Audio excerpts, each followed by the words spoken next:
Hello बच्चों, नमस्कार। आप सभी बच्चों का देव क्लासेस में स्वागत है। आज हम आपको बताएंगे क्लास 11th यानी फर्स्ट ईयर के बारे में केमिस्ट्री सब्जेक्ट के बारे में। आज हम पहला चैप्टर बताएंगे। यहाँ पे हम केमिस्ट्री के पहले चैप्टर के बारे में आज आपको बताने जा रहे हैं। और इस कोरोना को देखते हुए सभी स्कूल, कॉलेज, कोचिंग्स वगैरह बंद है, इसलिए बच्चे घर पर ही ऑनलाइन स्टडी अपनी जारी रखें और सभी दोस्तों को ये वीडियो शेयर करें ताकि सभी बच्चे घर पर ही बैठ करके अपनी तैयारी कर सकें। चलिए देखते हैं। अगर अभी तक आपने चैनल सब्सक्राइब नहीं किया है तो कर दीजिए और ज़्यादा से ज़्यादा अपने दोस्तों को भी शेयर करिए ताकि सभी बच्चे इस वीडियो का लाभ उठा सकें। कोई भी वीडियो आप देखिए, अंत तक जरूर देखिए। चलिए देखते हैं पहले लेसन में क्या है। पहले लेसन का नाम है रसायन विज्ञान की कुछ मूलभूत अवधारणाएं। ये जो नोट्स हैं तो बच्चों के द्वारा कंप्लीट कराई गई हैं। अगर इसमें कहीं गलती हो तो आप हम बताते जाएंगे तो क्लियर करते जाइएगा। बच्चे हैं सभी, आप लोग भी लिखते होंगे तो थोड़ा बहुत मिस्टेक हो ही जाती है कहीं ना कहीं। अब देखेंगे इसमें पहले है रसायन विज्ञान की शाखाएं, यानी रसायन विज्ञान की कितने पार्ट्स हैं और कितने भागों में विभाजित किया गया है, कौन कौन सी शाखाएं हैं। रसायन के अध्ययन को सुगम बनाने तथा उत्तम बोध के लिए इसकी कई शाखा में विभाजित किया गया है, यानी इसको कई शाखाओं में विभाजित किया। इसकी शाखाएं निम्नलिखित होती हैं। यह है पहले अकार्बनिक रसायन और कार्बनिक रसायन। ये आपके इंटर के कोर्स में है, अकार्बनिक और कार्बनिक। इनऑर्गेनिक केमिस्ट्री, ऑर्गेनिक केमिस्ट्री, ये दोनों आपके इंटर के कोर्स में आती हैं। तीसरा है भौतिक रसायन यानी फिजिकल केमिस्ट्री। चौथा है विश्लेषण रसायन, जीव रसायन, औद्योगिकी रसायन, कृषि रसायन, औषधीय रसायन और रासायनिक भौतिकी, ये आपके 9 नंबर हैं।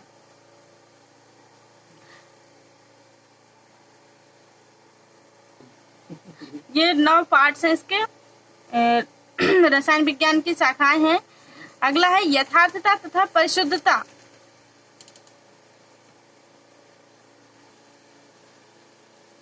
देखेंगे यथार्थता, किसी प्रयोग में प्राप्त मान वास्तविक मान के कितना समीप है कि मापन की यथार्थता कहलाती है। यह है औसत प्रायोगिक मान। सॉरी, यहाँ पे औसत गलत है, मात्राएं होंगी। देखिए पहले सही लिखा था इसने, फिर गलत कर दिया। औसत, यहाँ पे 2 मात्राएं होंगी औ वाली। औसत प्रायोगिक मान तथा वास्तविक मान बराबर होती हैं। तो इसका सूत्र हो जाएगा यथार्थता बराबर औसत प्रायोगिक मान बराबर वास्तविक मान, यानी ये दोनों चीजें बराबर में रहेंगे। यहाँ भी औसत गलत है, भी हमने आपको बताया। जब ऊपर ये लिखी है तो गलत होगा ये, इसका मतलब इसको औसत पता ही नहीं कैसे लिखा जाता है। औसत में यहाँ पे मात्राएं होंगी, आप ध्यान दीजिएगा। यथार्थता बराबर औसत प्रायोगिक मान बराबर वास्तविक मान। अब देखेंगे परिशुद्धता क्या है। परिशुद्धता किसी राशि के विभिन्न मापन की समीपता को प्रदर्शित करता है। जो परिशुद्धता होता है किसी भी राशि की विभिन्न मापन, यानी जो लंबाई का माप होता है, ये सब जो मापन होती है इनकी राशि को, वो समीपता को प्रदर्शित करता है। इसको समीपता को प्रदर्शित करता है। जब विभिन्न मापनों के मान एक दूसरे के समीप होते हैं तथा औसत मान के भी समीप होते हैं, मापन परिशुद्धता कहलाता है। वह मापन क्या कहलाता है? परिशुद्धता कहलाता है। अगला है इसमें द्रव्यमान का संरक्षण का नियम। इसमें कई सारे नियम दिए गए हैं। तो पहला है द्रव्यमान संरक्षण नियम। इस नियम को फ्रांस के रसायनज्ञ, कहाँ के वैज्ञानिक है? फ्रांस के ए लेवाइजियर ने सन 1774 में प्रतिपादन किया था। फ्रांस के वैज्ञानिक ने सन 1774 में प्रतिपादन किया था। लेओइजियर ने रसायन के पिता कहे जाते हैं। ये लेओइजियर को रसायन के पिता भी कहे जाते हैं। उन्होंने बताया कि रासायनिक अभिक्रिया, यानी जो आपकी केमिकल रिएक्शन होती है, 10 में भी पढ़ा होगा, हमने पिछले वीडियो में डाले भी हैं 10 के जो हैं, उन्होंने बताया भी है। जो केमिकल रिएक्शन यानी रासायनिक अभिक्रिया के फलस्वरूप प्राप्त उत्पाद का कुल द्रव्यमान उतना ही होता है जितना कि अभिकारी पदार्थों का। इसमें बताया जा रहा है जो प्रोडक्ट यानी उत्पाद, हमने बताया है कि तीर के निशान के बाद जो प्राप्त होते हैं रसायन पदार्थ वो उत्पाद होते हैं जो तीर के निशान के पहले रहते हैं, वो अभिकारक होते हैं। तो यहाँ पे बताया कि केमिकल रिएक्शन यानी रासायनिक अभिक्रिया के फलस्वरूप जो प्राप्त उत्पाद, यानी जब रासायनिक अभिक्रिया के बाद उत्पाद प्राप्त होते हैं तो उनका द्रव्यमान और जितना अभिकारी पदार्थों का द्रव्यमान एक बराबर होता है, उतना ही होना चाहिए, तभी वो रासायनिक अभिक्रिया संपन्न होती है। ये द्रव्यमान संरक्षण के नियम के अनुसार बताया गया है। अब देखेंगे आगे, इस नियम के अनुसार भौतिक या रासायनिक परिवर्तन के फलस्वरूप, इसमें दूसरी डेफिनेशन है ये, भौतिक या रासायनिक परिवर्तन के फलस्वरूप प्राप्त उत्पादों का कुल द्रव्यमान, यानी भौतिक परिवर्तन हो या फिर रासायनिक परिवर्तन हो, दोनों में उत्पादों का कुल द्रव्यमान सदैव अभिकारी पदार्थों के कुल द्रव्यमान के बराबर होता है। यानी जो उत्पादों का द्रव्यमान और अभिकारी पदार्थों का द्रव्यमान होता है वो कुल बराबर होता है। इस नियम को दूसरे रूप में इस प्रकार भी परिभाषित किया जा सकता है, इस प्रकार से भी कह सकते हैं, भौतिक या रासायनिक परिभाषा वही है, बस 2-3 प्रकार से घुमा फिरा के बताया गया, जैसे अभी हमने आपको ऊपर समझाया है, सेम वही चीज है। भौतिक या रासायनिक परिवर्तन के फलस्वरूप द्रव्य ना तो उत्पन्न होता है, इसमें मेन चीज है ये, भौतिक या रासायनिक परिवर्तन के फलस्वरूप द्रव्य ना तो उत्पन्न होता है और ना ही नष्ट होता है, यद्यपि यह एक रूप से दूसरे रूप में परिवर्तित हो सकता है। जबकि हम रासायनिक अभिक्रिया कराते हैं तो उसमें तो जितने पदार्थ दिए होते हैं उतने ही रहेंगे, उसमें कोई अलग सा ना हम मिला सकते हैं बराबर करने के लिए, ना ही और उसमें उत्पन्न कर सकते हैं, ना ही नष्ट कर सकते हैं, उससे हटा सकते हैं, और ना ही उसमें कोई और पदार्थ जोड़ सकते हैं कि बराबर हो जाए। जितना विकारक में होगा वही हमें उत्पाद में बराबर करना है, उसका द्रव्यमान, इसमें ये बताया गया है।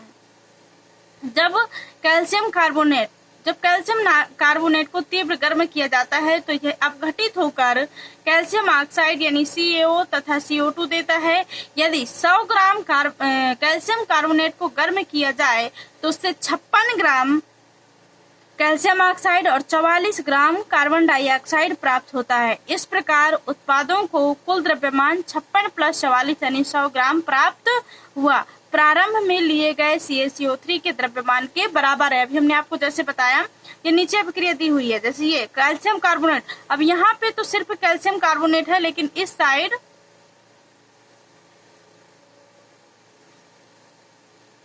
कैल्शियम कार्बोनेट है, लेकिन यहाँ पे इसी के अंतर्गत ही उत्पाद का निर्माण करेंगे, ना ही इसमें कुछ मिलाएंगे और ना ही इससे हम कुछ नष्ट कर सकते हैं। तो CaCO3 से ही बना CaO + CO2। CaO क्या है, 56 ग्राम + 44 ग्राम बराबर कितना हुआ, 100 ग्राम। रहा हमारा द्रव्यमान संरक्षण का नियम। अब देखेंगे द्रव्यमान संरक्षण के नियम का प्रयोगात्मक सत्यापन कैसे, किस प्रकार करेंगे द्रव्यमान संरक्षण के नियम का सत्यापन प्रयोग के माध्यम से। इस नियम को निम्नलिखित रासायनिक अभिक्रिया के अध्ययन के द्वारा सत्यापित कर सकते हैं, जैसे AgNO3 + NaCl = AgCl + NaNO3। जब हम AgNO3 यानी सिल्वर नाइट्रेट के विलयन को सोडियम क्लोराइड के विलयन के साथ अभिक्रिया कराई जाती है तो सिल्वर क्लोराइड का सफेद अवक्षेप और सोडियम नाइट्रेट के विलयन के साथ प्राप्त होता है। इस नियम की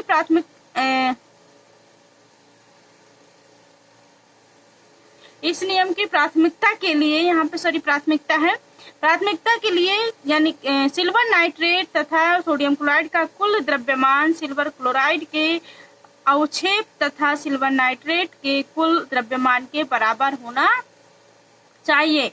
यह प्रयोग एक विशेष प्रकार के हाइड्रोजन आकार की नली को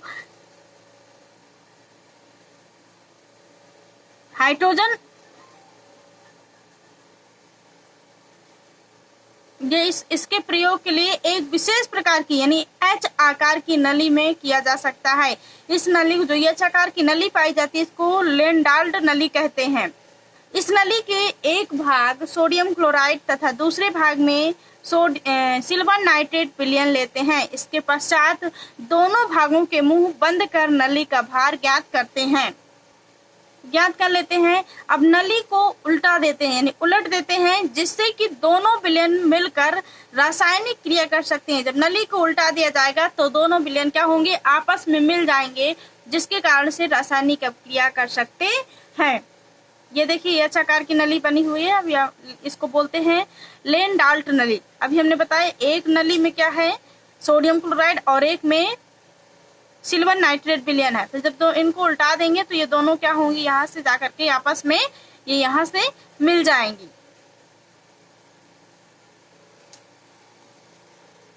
अगला नियम है स्थिर अनुपात का नियम। अब अगला नियम, इसमें दूसरा नियम देखेंगे कौन सा, स्थिर अनुपात का नियम। यह नियम फ्रांस के रसायनज्ञ, यहाँ भी फ्रांस के वैज्ञानिक है, प्राउस्ट ने, कौन है, प्राउस्ट ने 1799 में प्रतिपादित किया था तथा यह रासायनिक यौगिकों से संबंधित है। किससे है, रासायनिक यौगिकों से संबंधित है। इस नियम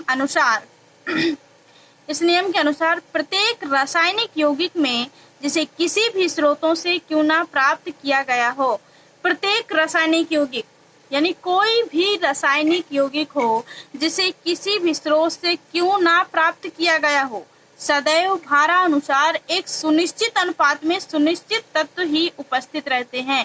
किसी भी प्रकार से क्यों ना प्राप्त किया गया हो या किसी भी स्रोत से ना क्यों ना आया हो, लेकिन सदैव उसके भार के अनुसार ही एक सुनिश्चित अनुपात में उसका सुनिश्चित तत्व ही उपस्थित रहते हैं।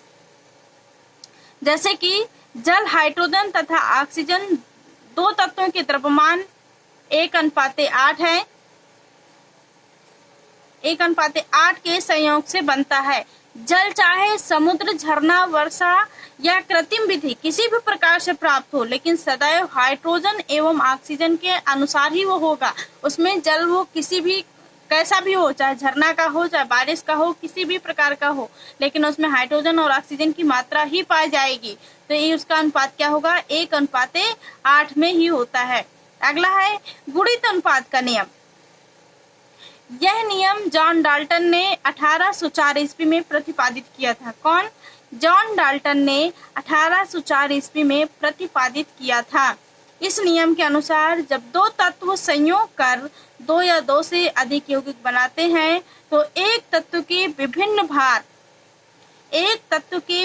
भार तो दूसरे तत्व के निश्चित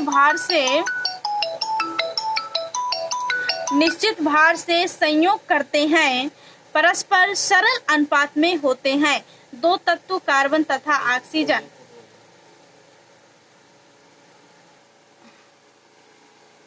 गुणित अनुपात के नियम की खोज किस वैज्ञानिक ने की थी, जॉन डाल्टन ने 1804 ईस्वी में प्रतिपादित किया था। तो इस नियम के अनुसार क्या होगा, जब किसी भी दो तत्वों को संयोग करते हैं, जब दो तत्व आपस में संयोग करेंगे या दो या दो से अधिक भी बनाते हैं, तो एक तत्व का भार जो होगा वो विभिन्न भार या दूसरे तत्व के निश्चित भार, यानी पहले तत्व का भार निश्चित नहीं है, दूसरे तत्व के निश्चित भार से संयोग करता है, तो परस्पर क्या बनाता है, सरल अनुपात में हो जाते हैं। जब उसका अनुपात निश्चित नहीं होता है और दूसरे तत्व का भार निश्चित होता है तो आपस में संयोग करते हैं, तो परस्पर किस सरल अनुपात में हो जाते हैं। किस में हो जाते हैं, सरल अनुपात में। जैसे कि उदाहरण दिया गया है, दो तत्व कार्बन और ऑक्सीजन, यहाँ पे कार्बन और ऑक्सीजन ले लीजिए। दो तत्व कार्बन तथा ऑक्सीजन परस्पर संयोग करके क्या बनाएंगे, कार्बन मोनोऑक्साइड। एक अलग कार्बन और ऑक्सीजन जब दोनों आपस में मिल जाएंगे तो कार्बन मोनोऑक्साइड बन जाएगा। लेकिन अगर इनको अलग कर दिया जाए तो कार्बन अलग और ऑक्सीजन अलग पड़ जाएगा। दोनों अगर आपस में संयोग कर लेते हैं तो कार्बन मोनोऑक्साइड बनता है। इसी प्रकार से दूसरा है कार्बन डाइऑक्साइड बनाते हैं। जब इसमें कार्बन एक और ऑक्सीजन की 2 मात्रा ले लेते हैं तो कार्बन डाइऑक्साइड बनाते हैं। CO में C तथा O तत्वों के भार का अनुपात क्या होगा, 12:16, यानी कार्बन मोनोऑक्साइड का अनुपात क्या होगा, 12:16। यह अनुपात हम आपको बता देते हैं। कार्बन का जो परमाणु भार होगा और जो ऑक्सीजन का परमाणु भार होगा वही ये भार का अनुपात है। तत्वों के भार का अनुपात यानी परमाणु भार का अनुपात पूछ रहे हैं, यहाँ पे बता रहा है। जैसे कार्बन का होता है परमाणु भार 12 और उसका परमाणु क्रमांक होता है 6 और ऑक्सीजन का परमाणु क्रमांक 8 होता है, परमाणु भार होता है 16। तो यहाँ पे हमें परमाणु क्रमांक ना कि परमाणु भार, वो परमाणु भार लेना है ना कि परमाणु क्रमांक। तो परमाणु भार हमारा कितना है 12 कार्बन का और ऑक्सीजन का 16, तो यहाँ हो जाएगा 12:16। इसी प्रकार से हम कार्बन डाइऑक्साइड का अनुपात निकाल सकते हैं। CO2 O कितने हैं 2 है, अगर 2 है O तो हम 2 का गुणा कर देंगे जितना होता है तो 16 होता है, 16 दूनी 32, तो यहाँ हो जाएगा 12:32। अगली हेडिंग है व्यतुक्रम अनुपात का नियम। ये है व्यतुक्रम, यह व्यतुक्रम, यहाँ पे क्रम दिया हुआ है, क्या लिखा हुआ है दिखाई नहीं दे रहा है, थोड़ा सा छोटा लिखा है, व्यतुक्रम अनुपात का नियम। इस नियम का जर्मन वैज्ञानिक, कौन सा है, जर्मन के वैज्ञानिक है रिचर ने 1792 में किया था। कब किया था 1792 में, कहाँ के वैज्ञानिक, जर्मन के, और कौन है रिचर। पाठ के थोड़ा, इस नियम के अनुसार जब दो तत्व अलग अलग, व्यतुक्रम अनुपात के नियम के अनुसार जब दो तत्व अलग अलग किसी तीसरे तत्व के एक निश्चित द्रव्यमान से संयोग करते हैं, जब कोई दो तत्व, यहाँ पे ध्यान देने की बात है, जब कोई दो तत्व अलग अलग किसी तीसरे तत्व, जब दो तत्व अलग अलग होकर के किसी तीसरे तत्व के एक निश्चित द्रव्यमान से संयोग करते हैं तो उनके द्रव्यमानों में वही अनुपात, उसका एक पूर्णांक, उसका गुणक अनुपात होता है।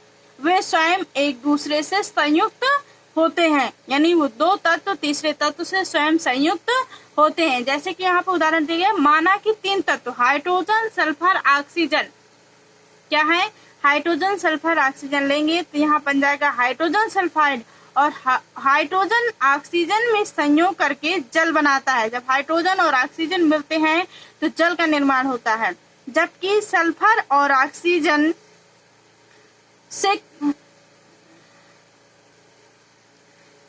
सल्फर और ऑक्सीजन के आपस में मिल करके यानी संयोग हो करके क्या बनाते हैं, सल्फर डाइऑक्साइड बनाते हैं। हाइड्रोजन तथा सल्फर भी, जब हाइड्रोजन और सल्फर भी आपस में मिल करके हाइड्रोजन सल्फाइड गैस बनाते हैं, H2S बनाते हैं। ये यहाँ पे आपको त्रिकोण चित्र में बना हुआ है, ये दिखाएंगे, ये एटॉमिक वेट लिखा हुआ है यहाँ पे।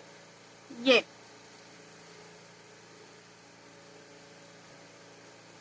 अगला नियम है हमारा गे-लुसाक का नियम। गे-लुसाक एक वैज्ञानिक हैं, उसी के अनुसार इनका नाम गे-लुसाक का नियम पड़ गया। इस नियम का प्रतिपादन 1808 में किया था। इस नियम के अनुसार गैसें जब परस्पर रासायनिक अभिक्रिया करती हैं, गैसें यानी गैसें जो होती हैं जब रासायनिक अभिक्रिया परस्पर आपस में करती हैं तो उनकी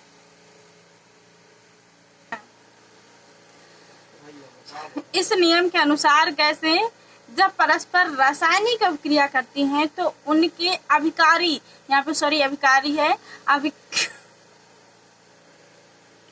अभिकारी आयतनों में परस्पर तथा अभिक्रिया में बने, अभिकारी आयतनों में परस्पर तथा अभिक्रिया में बने गैसीय उत्पादों के आयतनों से सरल अनुपात होता है। यानी जब अभिकारी आयतनों से परस्पर संयोग करके अभिक्रिया से बने गैसीय उत्पाद उत्पन्न होते हैं तो वो आयतन सरल अनुपात होते हैं। क्या होते हैं, सरल अनुपात होते हैं। जबकि सभी आयतन समान ताप तथा दाब पर मापे गए हैं, जो जितने भी सरल अनुपात होता है, जबकि सभी आयतन जो है, जिनका भी आयतन है, समान ताप तथा दाब पर मापे गए हैं, लेकिन कुछ सरल अनुपात में है, कुछ अलग है। उदाहरण देखेंगे, जैसे हाइड्रोजन गैस तथा क्लोरीन गैस आपस में संयोग करके क्या बनाते हैं, हाइड्रोजन क्लोराइड बनाएंगे। H2 + Cl2 यानी 2HCl हाइड्रोजन क्लोराइड बनाएंगे। एक आयतन हाइड्रोजन है, एक आयतन क्लोरीन है, तो इनका अनुपात होगा 1:1:2।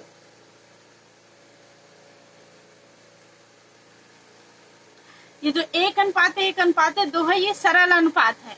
इनका क्या है, सरल अनुपात है। हाइड्रोजन क्लोरीन प्लस जब एक हाइड्रोजन है और एक क्लोरीन है, लेकिन जब ये हाइड्रोजन क्लोराइड कितने हैं, यहाँ पे 2HCl यानी 2 हाइड्रोजन 2 क्लोरीन है, इसलिए यहाँ पे 1:1:2 है। तो ये सरल अनुपात हो गया। हाइड्रोजन क्लोराइड का क्या है, सरल अनुपात। अगला नियम है डाल्टन का परमाणु सिद्धांत। डाल्टन का परमाणु सिद्धांत, जॉन डाल्टन एक अंग्रेज वैज्ञानिक ने इन नियमों का चिंतन किया तथा पता किया कि सूक्ष्म कण जो द्रव्य के नियमों तथा प्राचीन यूनानी दार्शनिकों के आधार पर उन्होंने एक महत्वपूर्ण सिद्धांत 1804 ईस्वी में प्रतिपादित किया, जिसे क्या कहते हैं? डाल्टन का परमाणु सिद्धांत कहते हैं। इसके मुख्य बिंदु निम्नलिखित हैं। डाल्टन सिद्धांत के परमाणु के बिंदु निम्नलिखित हैं। द्रव्य अति सूक्ष्म कणों से मिलकर बना होता है। क्या है? डाल्टन परमाणु सिद्धांत के आधार पर इन्होंने बताया है कि द्रव्य अति सूक्ष्म कणों से मिलकर बने होते हैं, बहुत नगण्य कणों से, जो हम अपनी आंखों के द्वारा नहीं देख सकते हैं, जिसे हम क्या कहते हैं? परमाणु कहते हैं। दूसरा है परमाणु अविभाज्य होते हैं, यानी ये किसी के साथ विभाजित नहीं होते हैं, अर्थात उन्हें विभाज्य नहीं किया जा सकता है। सॉरी, यहाँ पे अर्थात है। अगला है परमाणु अविनाशी होते हैं, यानी इनका कोई विनाश नहीं होता, ना तो इनको बनाया जा सकता है और ना ही उन्हें नष्ट किया जा सकता है। अगला है परमाणु रासायनिक अभिक्रिया की इकाई होते हैं, अर्थात ये वे सूक्ष्मतम कण हैं जो रासायनिक अभिक्रिया में भाग लेते हैं। परमाणु क्या होते हैं? सूक्ष्मतम कण होते हैं जो रासायनिक अभिक्रिया कराते समय भाग लेते हैं। आज का वीडियो हम यही समाप्त करते हैं। मिलते हैं हम आपको अगले वीडियो के माध्यम से। बाकी का जो ये पार्ट बचा हुआ है हम आपको अगले पार्ट में बताएंगे। लेसन अभी आधा बहुत सारा बचा हुआ है क्योंकि बड़ा है, थोड़ा केमिस्ट्री है, इसलिए इसके लेसन बड़े बड़े हम आपको अगले वीडियो के माध्यम से बताएंगे आगे का। Thank you.